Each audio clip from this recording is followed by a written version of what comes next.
Pernah kepikiran nggak sih pas lagi lihat langit malam, apa beneran bulan kita itu sendirian di atas sana? Soalnya belakangan ini lagi rame banget berita yang bilang kalau bumi kayaknya punya bulan kedua. Nah, hari ini kita bakal kupas tuntas kebenaran di balik teman kosmik misterius kita ini, asteroid 2025 PN7.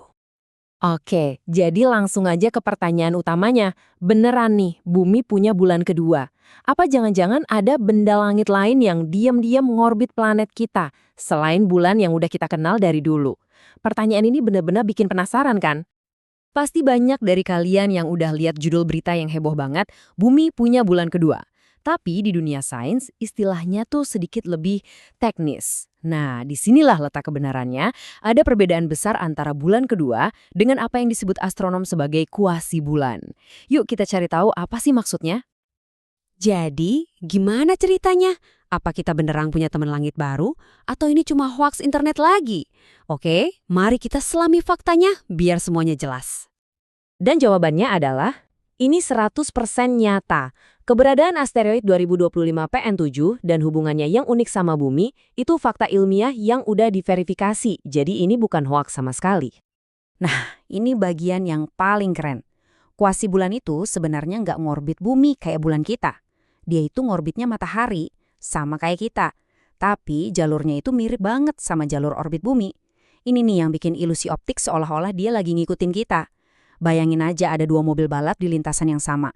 Sama-sama menyelesaikan satu putaran dalam waktu yang persis sama. Meskipun mereka nggak saling mengitari, mereka bakal selalu deketan kan? Nah, kayak gitu deh konsepnya. Terus kok kita bisa seyakin ini kalau ini beneran? Soalnya informasinya datang dari salah satu sumber paling terpercaya di dunia astronomi, Jet Propulsion Laboratory atau JPL-nya NASA. Mereka ini ahlinya melacak benda-benda langit dekat bumi, dan mereka udah konfirmasi keberadaan dan orbit asteroid ini. Kalian bahkan bisa cek sendiri di database publik mereka. Dan yang lebih seru lagi, 2025 PN7 ini bukan yang pertama loh. Sebelumnya udah ada beberapa kuasi bulan lain yang ditemukan. Tapi cerita 2025 PN7 ini lebih dari sekedar data orbit. Ini bukan cuma batu yang ngambang di angkasa. Dia ini penjelajah kuno, semacam kapsul waktu dari awal mula tata surya kita, dengan kisah perjalanan miliaran tahun yang luar biasa. Perjalanannya dimulai 4,6 miliar tahun lalu, sisa dari piringan debu dan gas yang sama yang membentuk planet-planet. Selama miliaran tahun, dia jadi penghuni sabuk asteroid di antara Mars dan Jupiter.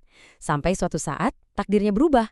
Senggolan gravitasi dari planet raksasa Jupiter dan dorongan super halus dari radiasi matahari, yang dikenal sebagai efek Yarkovsky, ngelempar dia keluar dari sabuk.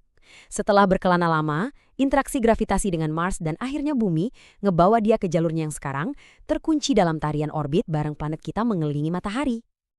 Oke, sekarang kita udah tahu ceritanya. Yuk kenalan lebih dekat sama teman sekamar kosmik kita yang baru ini. Sebesar apa sih dia? Dan seberapa dekat jaraknya? Mari kita lihat angkanya.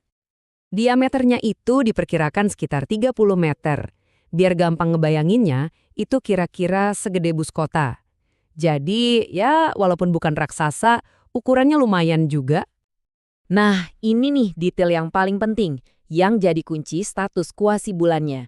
Dia butuh waktu persis 1 tahun buat ngelilingin matahari sekali putaran, sama persis kayak bumi. Sinkronisasi orbit yang sempurna inilah disebut juga resonansi 1:1, yang bikin mereka seolah berdansa bareng di angkasa. Terus, seberapa dekat dia? Tenang, di titik terdekatnya pun jaraknya masih sekitar 4 juta kilometer dari kita. Itu lebih dari 10 kali lipat jarak bumi ke bulan kita. Jadi bisa tidur nyenyak, nggak ada risiko tabrakan sama sekali. Dia ini tetangga yang tahu batasan. Gambar ini ngejelasin semuanya dengan sempurna. Coba deh lihat, orbit 2025 PN7 dan orbit bumi, dua-duanya itu mengelilingi matahari di tengah.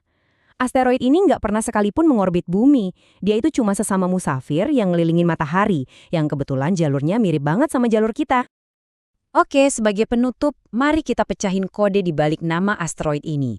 2025 PN7. Kedengarannya mungkin kayak kode acak kan? Tapi sebenarnya nama itu nyimpen cerita singkat tentang penemuannya. Yuk kita bedah.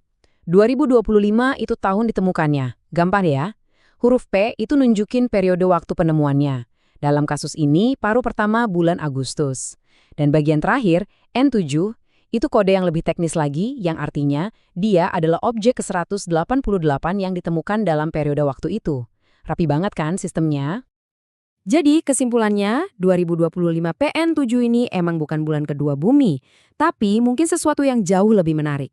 Sebuah peninggalan purba dari pembentukan tata surya kita yang sekarang jadi teman seperjalanan sementara kita mengelilingi matahari.